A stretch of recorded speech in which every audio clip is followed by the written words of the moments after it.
Elle a été numéro 1 au top single au Japon, en Chine et dans plusieurs pays européens, dont la France bien sûr. Elle a cartonné à travers le monde avec son Lolita ou J'ai pas 20 ans. Et après 4 ans d'absence, Alizée opère son grand comeback avec Psychédélis, son 3e album studio. Après son silence médiatique, le clash avec Mylène Farmer, un enfant et une tonne de rumeurs, eh bien Alizée fait le point rien que pour vous dans La Totale. Bonjour, c'est Alizée dans La Totale. Bienvenue Alizée, votre 3e album Psychédélis est dans les bacs depuis décembre dernier. Mais qu'avez-vous fait depuis votre dernier disque paru en 2003 ? La première année, j'ai pris du temps pour moi, pour profiter de ma famille et penser à ce nouvel album. Et j'ai mis à peu près 2 ans entre la préparation, la rencontre avec les personnes et l'enregistrement de cet album.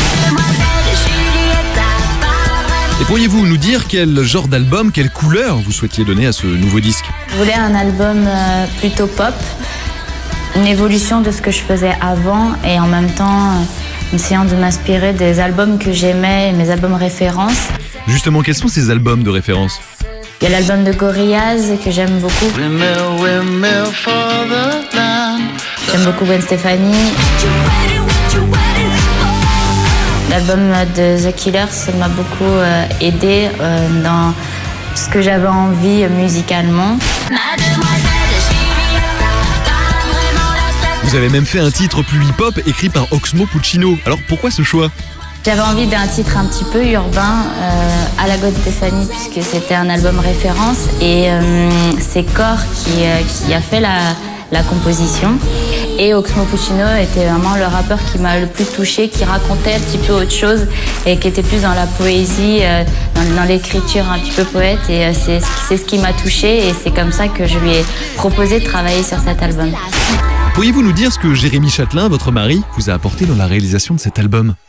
C'est quelqu'un qui m'a donné beaucoup musicalement. Il a essayé d'apporter le projet là où j'avais envie qu'il soit. Je ne suis pas musicienne et expliquer avec des mots simples, c'était un peu délicat. Et il a essayé de comprendre et d'essayer de faire comme si c'était moi qui faisais la musique.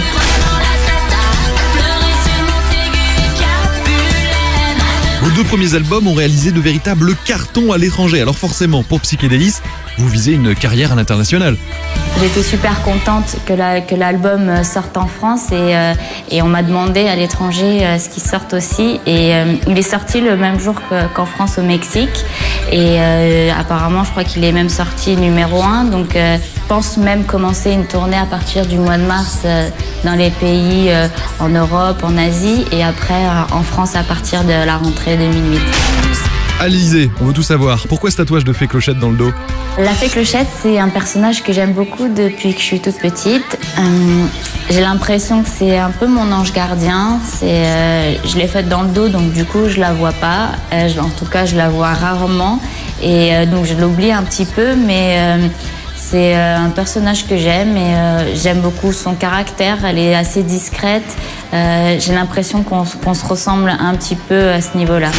Maintenant, c'est la tradition dans La Totale, le moment incontournable de la grimace. Une grimace. Voilà, merci Alizée, à très bientôt dans La Totale. Et puis longue vie pour ce nouvel album Psychédélis.